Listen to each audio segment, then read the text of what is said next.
देश की जनता भी छटाई समझ रही है। हमारे देश में भी जयचंद और मीर जाफर हैं और ये बाहर निकल के आ रहे हैं। युद्ध विराम अभी हुआ नहीं है। मैं बार बार कह रहा हूँ युद्ध विराम नहीं हुआ है। ये जो समाजवादी पार्टी है वो शुरू से ही जाति के पीछे चलती आ रही है। यानी देश के पराक्रमी वीर योद्धा के लिए आतंकियों के समाज, तो इसको कंपेयर कर सकते हैं आप। पराक्रमी वीर योद्धा के परिवार से आती है कर्नल सोफिया कुरैशी। उन विजय शाह जो अपने नाम के आगे कुंवर लिख देते हैं, कुंवर लिखने से सूरवीर नहीं हो गए।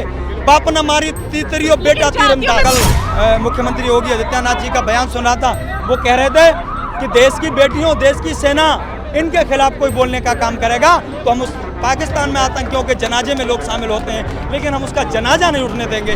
की वजह से हमारे हिंदुस्तानी लोग फौज में नहीं भेजते अपने बच्चों को। ये नेता है ही नहीं, ये जलील है, जलील। और ये बन गए नेता, चुनाव हुए, वोट पड़ गए, अगली बार जनता इनको दुत्कारेगी।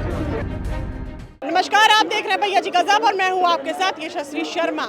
ऑपरेशन सिंदूर जिनकी वजह से सक्सेसफुल हुआ, सोफिया कुरैशी, AK भारती और विंग कमांडर व्योमिका सिंह, उनको लेके अपमानजनक टिप्पणियां लगातार हो रही हैं। अब एक और नेता है जिनका नाम है राम गोपाल यादव। उन्होंने कुछ जाति सूचक शब्दों का इस्तेमाल करा है।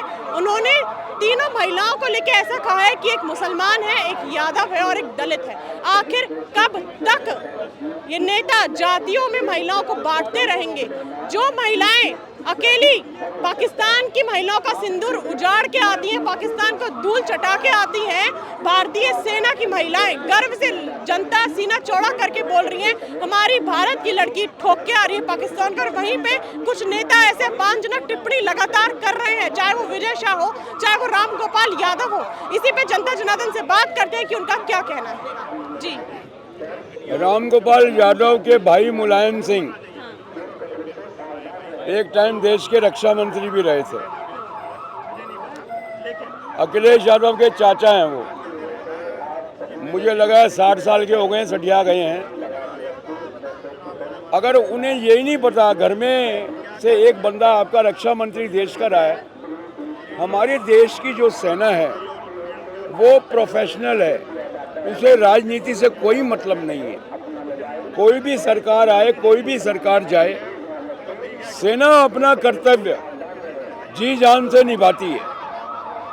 अब ये विजय शाह, जिसे वहाँ के MP के कोर्ट ने बोला कि गटर छाप भाषा का इस्तेमाल करते हैं वो, और उसके बाद वो बोल रहे हैं बकायदा सुप्रीम कोर्ट से उनको फटकार लगी है। और मुझे ऐसा लग रहा है कि विजय शाह के घर से जो गटर बह रहा है ना, वो राम गोपाल यादव के घर पे पहुंच चुका है। तभी राम गोपाल यादव हमारी देश की सेना के लिए ऐसी बात कर रहे हैं। देखो जी, जिसकी जैसी सोच है ना वो वैसा ही उसका आचरण होगा, है ना, उसका ऐसा वही व्यवहार वो करेगा। अब वो क्यों करेगा मैं बताता हूँ। ये जो समाजवादी पार्टी है वो शुरू से ही जाति के पीछे चलती आ रही है ना। उन्होंने एक समीकरण बना रखा है ना, क्या कहते हैं, मुस्लिम फैक्टर है, यादव फैक्टर है, MY फैक्टर लेके चलते हैं हमेशा।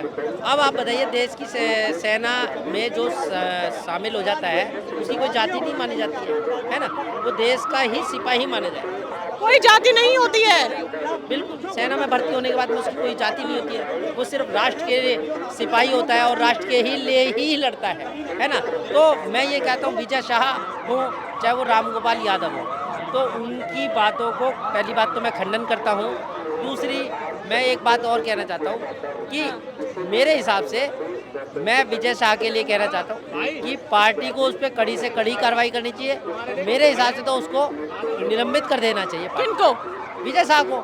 और राम गोपाल यादव को मैं उसके लिए भी कहना चाहता हूँ कि भैया अखिलेश यादव जी, एक बात आप बताइए, अगर हम अपनी पार्टी, भाई आपकी पार्टी में जो भी ऐसे बंदे हैं उनको कड़ी से कड़ी कार्रवाई करके बाहर करें, तो राम गोपाल यादव जी के लिए भी कहना चाहूँगा कि अखिलेश यादव जी, इनको तुरंत से तुरंत बर्खास्त। मैं पहले देश की सेना के पराक्रम को सलाम करते हुए पढ़ूंगा कि आओ झुककर उन्हें सलाम करें जिनके हिस्से में ये मुकाम आता है।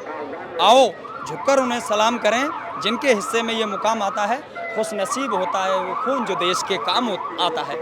बड़े खुशनसीब लोग होते हैं, बड़े अनमोल रतन होते हैं वो लोग जो देश की सेना में जाते हैं और देश की सेना को सेवा देते हुए अपने खून को देश की मिट्टी में मिला देते हैं और देश की रक्षा करने का काम करते हैं। उनके खिलाफ अगर किसी तरह का भद्दा बयान दिया जाएगा मैं उसकी कड़ी निंदा करता हूं। और आप रामगोपाल यादव जी के बयान को उस बयान से जोड़ने का काम कर रही हैं, ये आप गलत है। रामगोपाल यादव जी का बयान ये है कि देश की सेना में जो बेटियां अपना योगदान दे रही हैं उसमें भी पीडीए का फॉर्मूला चल रहा है, जो समाजवादी पार्टी उत्तर प्रदेश में पीडीए को लेकर के चल रही है।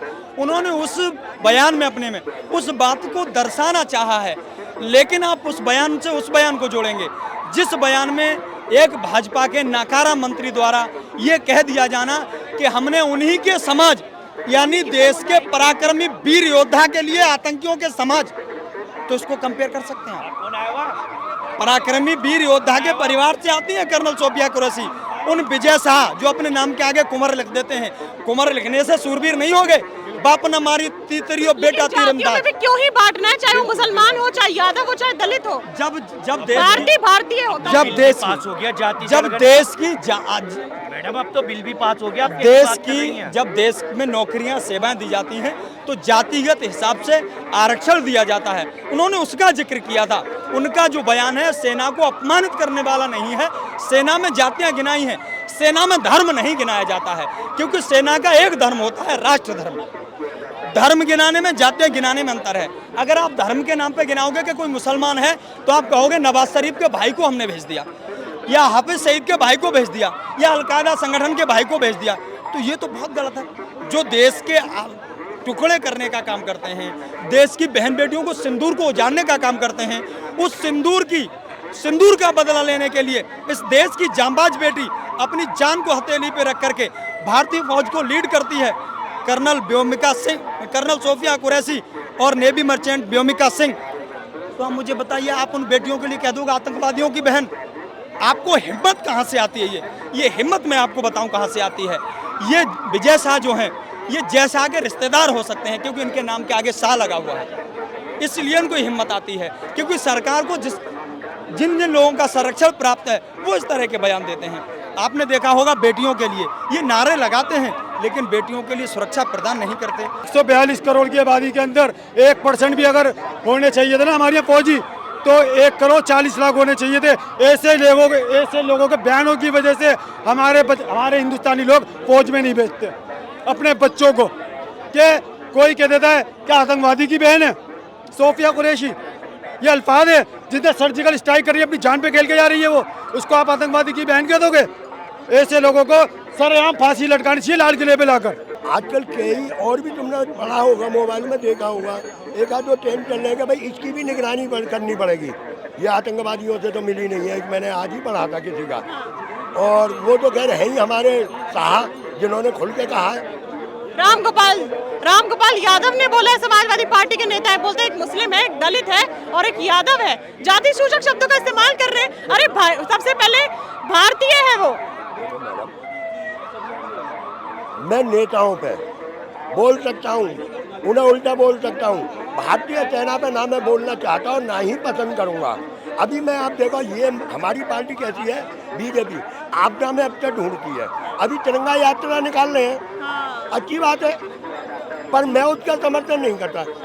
मैं इसलिए समर्थन नहीं करता, अगर ये हमारे फौजी भाइयों के सम्मान में निकली होती तो मैं बिल्कुल दिल से उनका समर्थन करता। भाई तिरंगा यात्रा ये बीजेपी की अपनी सोच है। ऐसे नेता को तो जनता को फांसी देनी चाहिए। और ये सारे पकड़ बिल्ले बीजेपी से ही क्यों निकलते हैं? सारे बीजेपी से ही क्यों निकलते हैं? समाजवादी पार्टी से भी निकल गया कोई भी विजय शाह तो जो निकले। देश के साथ गद्दारी करे उसको बीच चौराहे पे फांसी दो, जनता के हवाले कर दो, जनता के हवाले कर दो। अगर सरकार से कुछ नहीं बनता भी करता है विजय शाह से इस्तीफे की मांग करी गई तो उन्होंने नहीं, अभी उन्होंने टाल दिया। बीजेपी उसे क्यों छिपा रही है? क्यों उसका सपोर्ट कर रही है? क्योंकि वोट बैंक का सहारा है, बस उसको राजनीति करना है हिंदू मुसलमान पे। क्यों नहीं उसे इस्तीफा लिया जा रहा है? जब 140 करोड़ जनता देश विदेश सारी जनता अगर इंडिया के साथ थी, ठीक है, तो अगर उसने कुछ टिप्पणी किया है तो उसके साथ क्यों नहीं संज्ञान लिया जा रहा है? अगर नहीं हो रहा जनता के हवाले छोड़ दो, क्योंकि जनता ने उसे चुना था। अगर तुमसे नहीं हो तो फिर जनता के हवाले छोड़ो, जनता समझ लेगा। जो सेना हमारे लिए, हमारे भारत के लिए, अपने भारत के लिए युद्ध के लिए तैयार है, लड़ रही है और आगे भी तैयार रहेगी। ऐसे कुछ नेता जो है ऐसी टिप्पणी करते हैं, मनोबल नहीं टूटेगा? सेना का मनोबल नहीं टूटता। सैनिक बनने के लिए जिगरा चाहिए। जिगर में फौलाद पिघलाना पड़ता है। ऐसे नेताओं का क्या करा जाए? ये नेता है ही नहीं, ये जलील है, जलील। और ये बन गए नेता, चुनाव हुए, वोट पड़ गए, अगली बार जनता इनको दुत्कारेगी। चलिए, राम गोपाल यादव हो गए, चाहे वो विजय शाह हो गए, ऐसे नेताओं के लिए क्या करना चाहिए, उनको क्या सजा मिलनी चाहिए? मुझे कमेंट बॉक्स में जरूर बताइएगा कि आप क्या चाहते हैं कि इनको क्या सजा मिले, कठोर से कठोर एक्शन क्या लिया जाए इनको लेके। अगली बार फिर मिलूंगी आपसे, तब तक के लिए बने रहिए भैया जी गजब के साथ। मैं यशस्वी शर्मा, धन्यवाद।